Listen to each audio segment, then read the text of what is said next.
हाँ, तो विद्यार्थियों, आज हम आपकी पाठ्य पुस्तक क्षितिज भाग 1 में पाठ 13 ग्रामश्री का अध्ययन करेंगे। इसके कवि हैं सुमित्रानंदन पंत।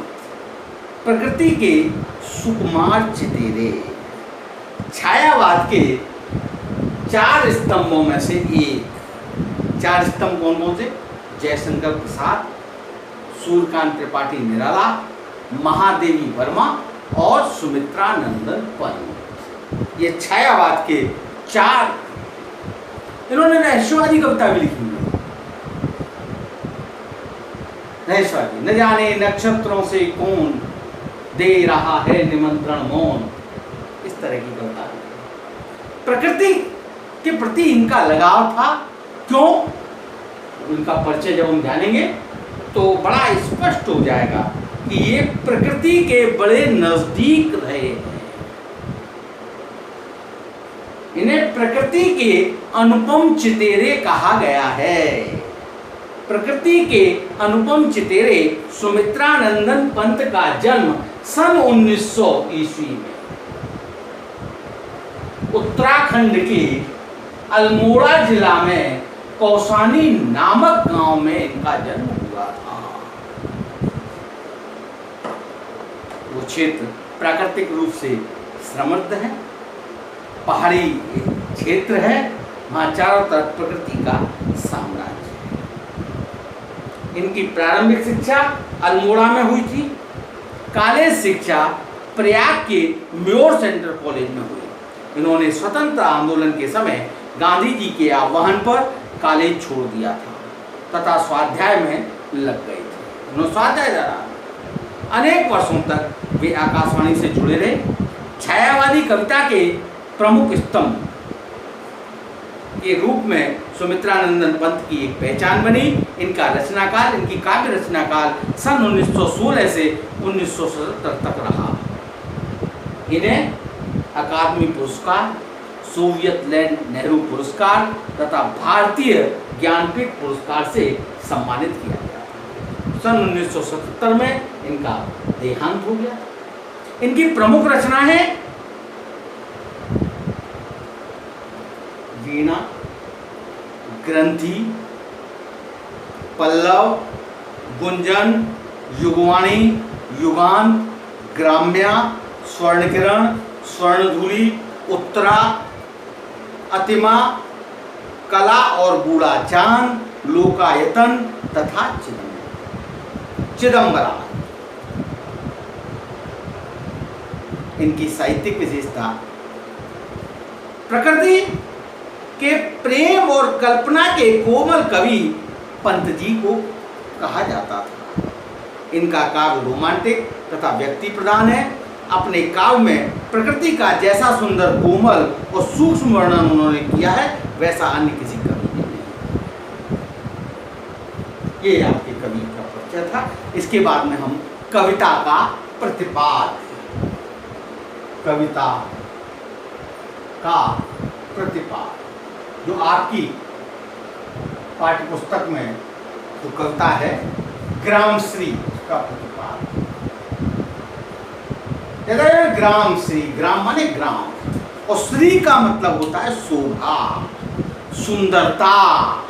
श्री लक्ष्मी, वैभव को भी, प्राकृतिक वैभव, गांव का प्राकृतिक वैभव। तो ग्रामश्री कविता पंत जी ने गांव की प्राकृतिक सुषमा और समृद्धि का मनोहारी चित्रण प्रस्तुत करती है।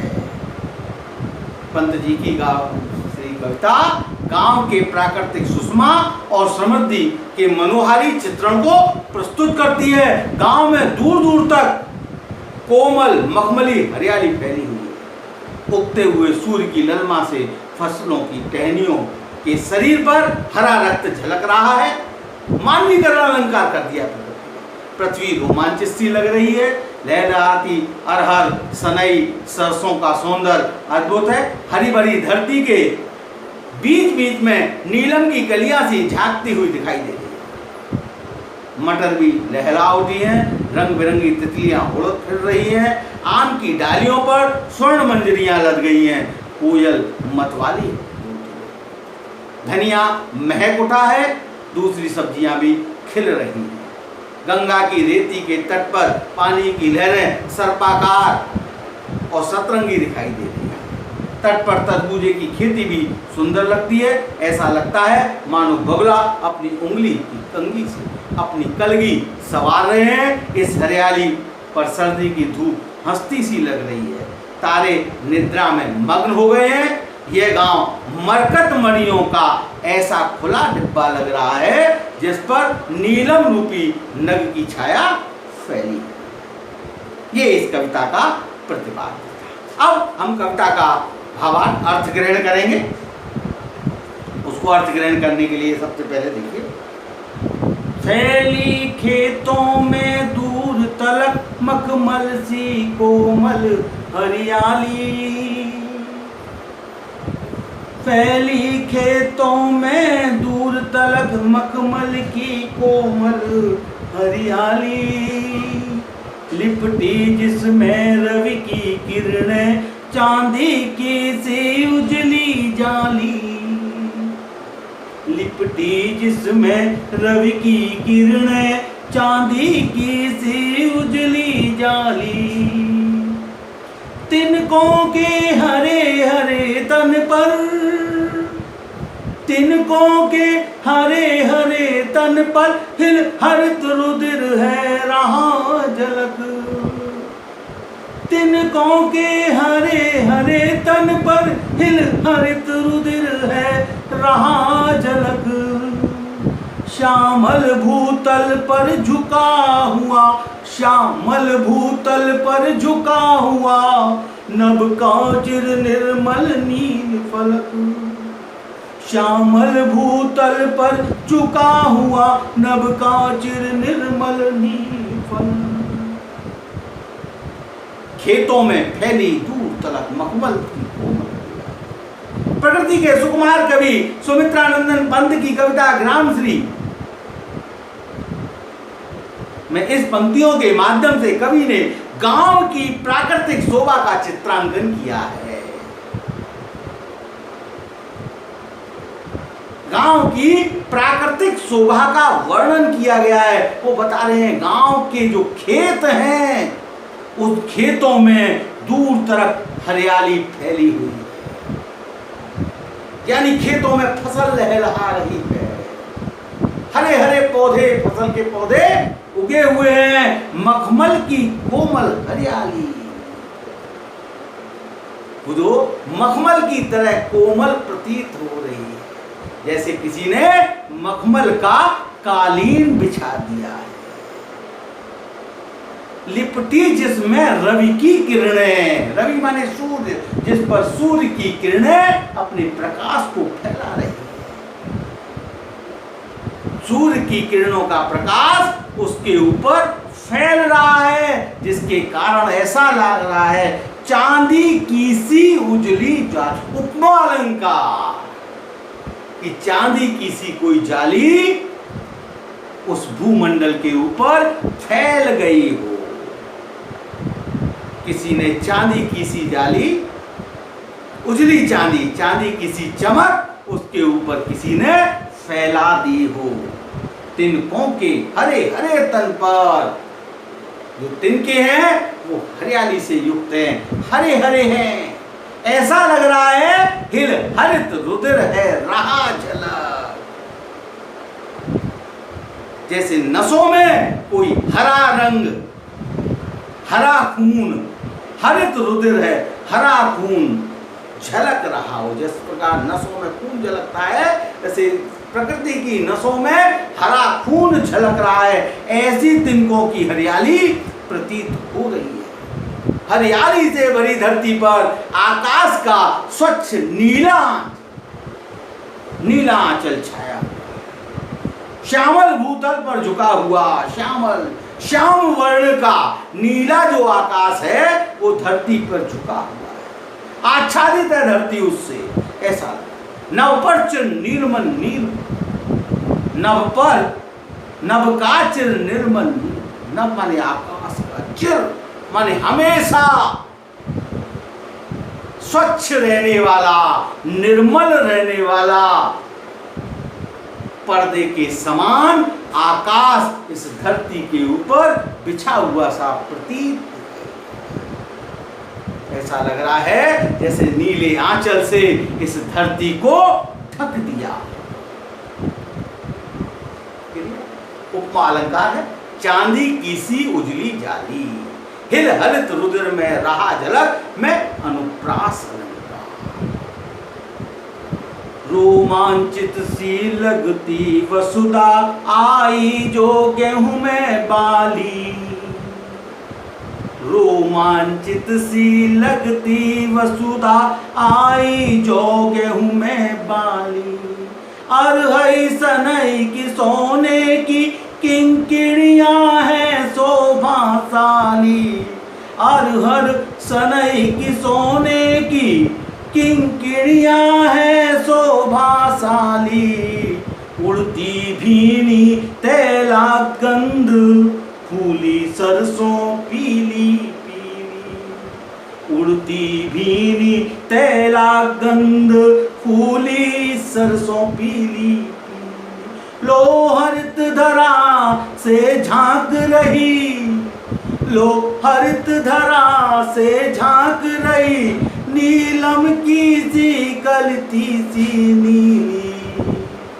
लो हरित धरा से झांक रही, नीलम की कलती सी नीली। गेहूं तथा जौ के पौधों में आई बालियों को देख करके कवि सुमित्रा नंदन पंत को ऐसा लगता है, वो कल्पना करने लगते हैं कि पृथ्वी रोमांचित है।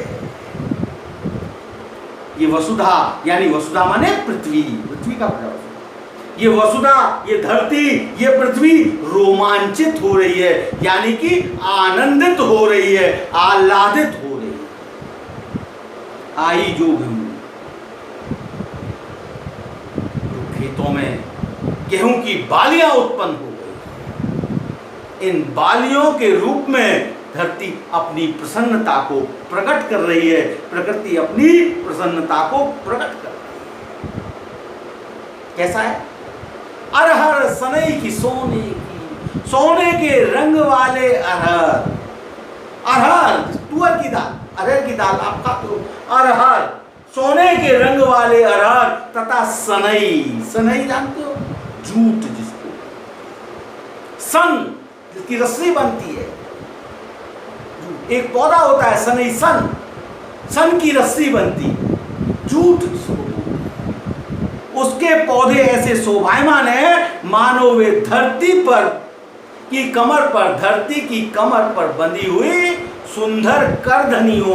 किंकड़िया माने करधनी, यानी कमर में बांधने वाली कौंधनी, करधनी हो। तगड़ी जिसको तगड़ी बोलते, तगड़ी कमर में बांधने वाली तगड़ी शोभायमान हो रही हो, शोभा दे रही हो, मानो वे धरती की कमर पर बंधी करधनी हो तथा उससे मधुर ध्वनि निकल रही। खेतों में सरसों उग आई, जब सरसों पक जाती है तो उसकी गंध फैलने लगती है, उस पर फूल खिलते। खेतों में सरसों के फूल आए हुए हैं जिसमें से तेलीय गंध आ रही है, तेल की सी, सरसों के तेल जैसी महक, खुशबू आ रही है। फूली सरसों पीली पीली, चारों तरफ पीले फूल खिले हुए, वातावरण पीला पीला दिखाई दे रहा है। लो हरित धरा से झांक रही, नीलम की कलिती सी नीली।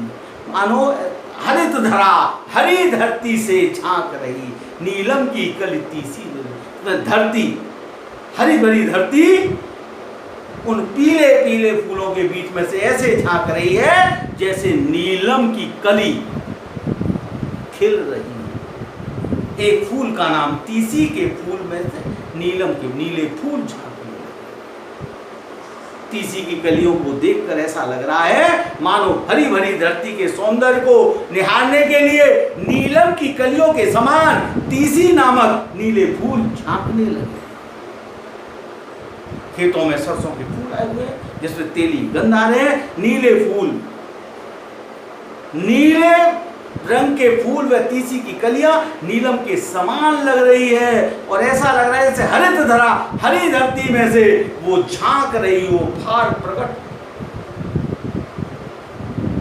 वो हरी भरी धरती में से उजगने का प्रयास कर रही हो, ऐसा लो हरित धरा से झांक रही नीलम की कली तीसी नैली। इसमें मानवीकरण अलंकार की छुपा, यहां मनुष्य के रूप में प्रकृति को प्रकट कर दिया है कवि ने। यह मानवीकरण छायावादी कवि की विशेषता है, कवियों की विशेषता रही है। छायावादी कवियों की विशेषता मानवीकरण अलंकार के रूप में। सुमित्रानंद पंत ने भी यहां मानवीकरण का सहज प्रयोग कर दिया है। रोमांच सी लगती वस्तुता में उपमा अलंकार की छटा व्याप्त है। पीली पीली पुनरुक्ति प्रकाश, रंग रंग के फूलों में रिलमिल, रंग रंग के फूलों में रिलमिल, हंस रही सखियां मटर खड़ी, रंग रंग के फूलों से रिलमिल, हंस रही सखियां मटर खड़ी, मखमली पेटियों सी लटकी, मखमली पेटियों सी लटकी, छिमियां छिपाए बीज लड़ी, फिरती है रंग रंग की तितली, फिरती है रंग रंग की तितली, रंग रंग के फूलों पर सुंदर, फिरती है रंग रंग की तितली, रंग रंग के फूलों पर सुंदर, फूले फिरते हो फूल स्वयं, फूले फिरते हो फूल स्वयं, उड़ उड़ वृंतों से वृंतों पर, उड़ उड़ वृंतों से, एक डाली से दूसरी डाली, रंग रंग से के फूलों से हंस रही सखियां, मटर खेत में उगे आई, मटर की फलियां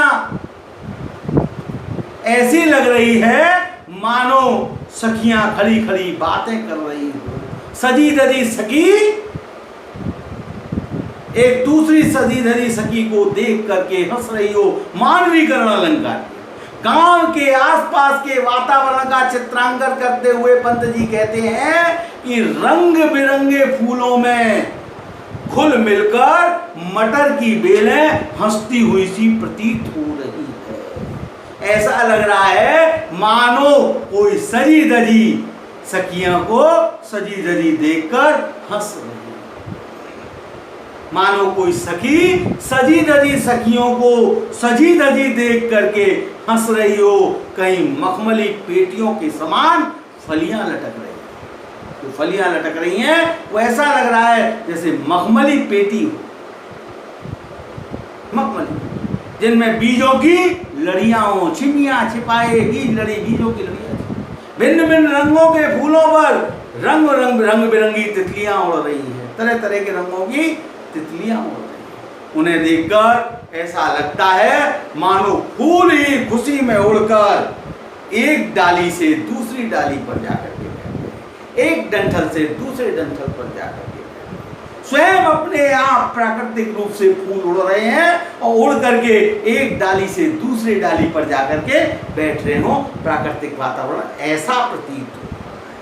मखमली पेटियों सी लटकी में उपमा अलंकार है, छिमियां छिपाए बीज लड़ी में उपमा अलंकार है, फूले फिरते हो फूल स्वयं, उड़ उड़ वृंतों से वृंतों पर में उत्प्रेक्षा अलंकार की छटा,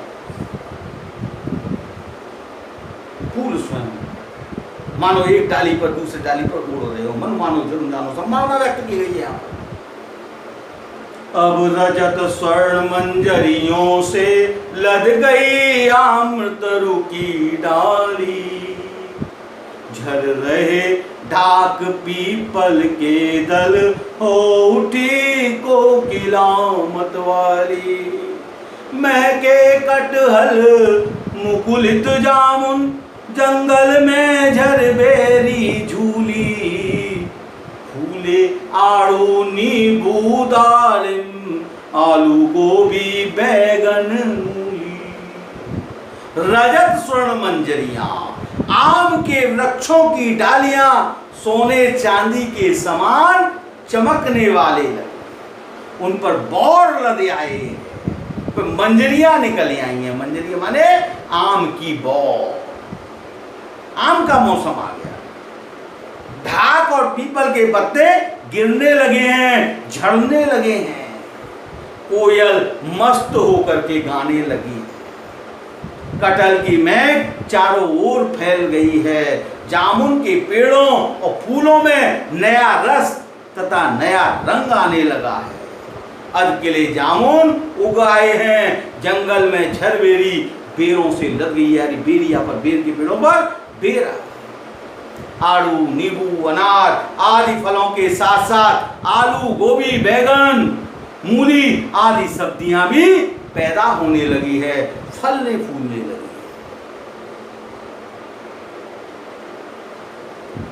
मुकुलित जामुन यानी अधकिले जामुन। मुकुलित जामुन का मतलब क्या होता है? अधकिले जामुन, जामुन वगैरह हो गया है। प्राकृतिक वातावरण का बहुत सुंदर वर्णन किया है यहाँ पर। आगे देखिए अगली पंक्ति।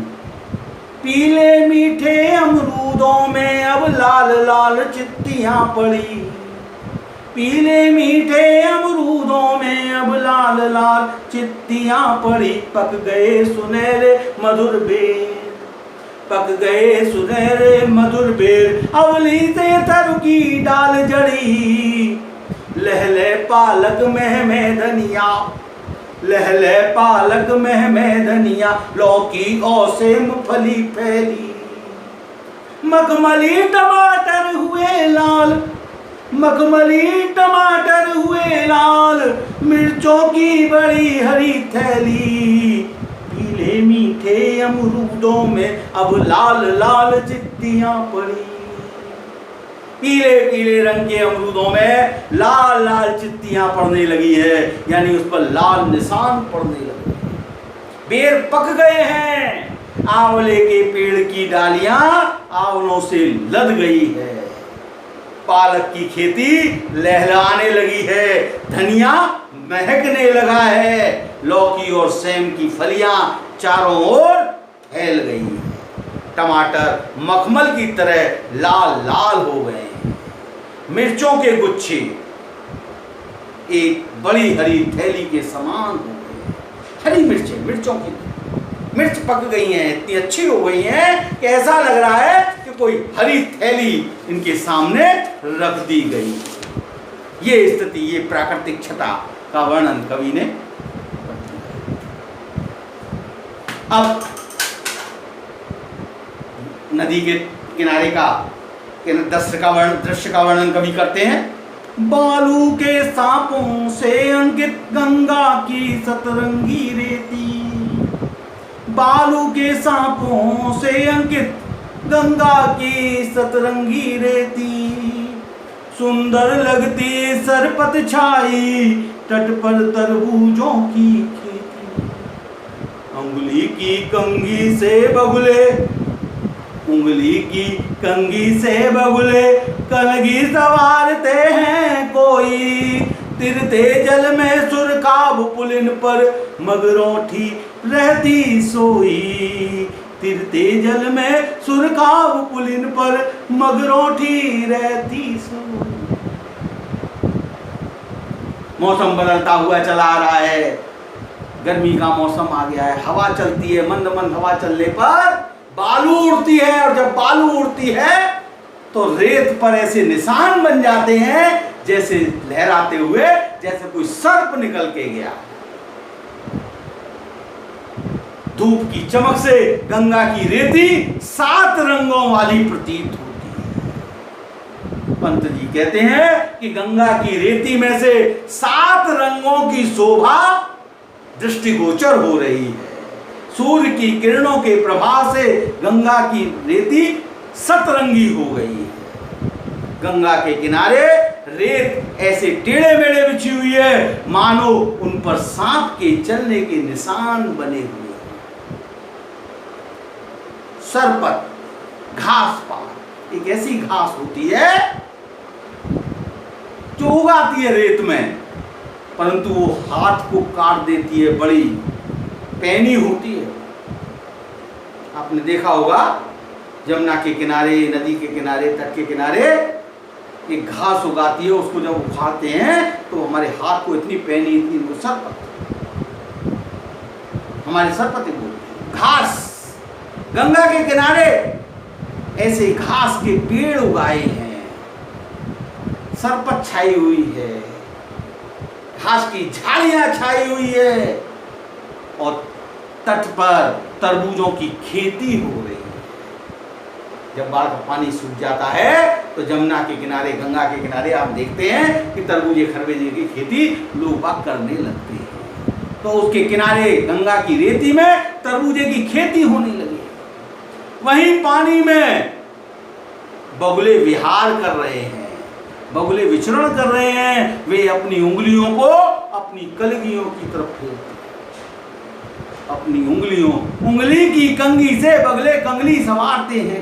कोई बगले अपनी उंगली से अपने सिर के ऊपर की जो कलगी है उनको संवारते हैं। कंघी मानो ऐसा लग रहा है मानो वो सिर पर अपनी कंघी कर रहे हों।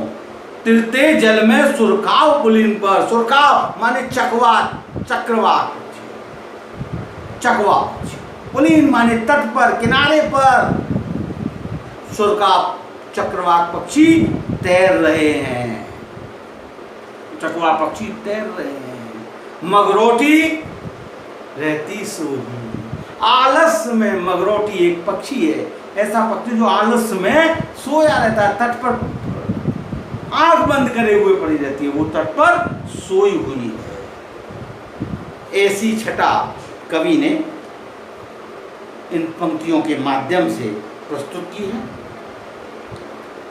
यहाँ पर सुरखाव कहते हैं, सुरखाव के पर लगे हैं, क्या कहावत सुनी होगी आप लोगों ने। तो चकवा पक्षी, चकवा मगरोटी जो आलस्य में सोना, मगरोटी का सोना सबको अत्यंत आकर्षित करता है। कवि ने कितनी सती, वो तट पर हमेशा सोई रहती है। इसका मतलब है उन गंगा के तट का कवि ने कितना बारीकी से अध्ययन किया है। हंसमुख हरियाली हिमातप सुख से अलसाए से सोए, भीगी अंधियाली में निसकी तारक सपनों में से खोए।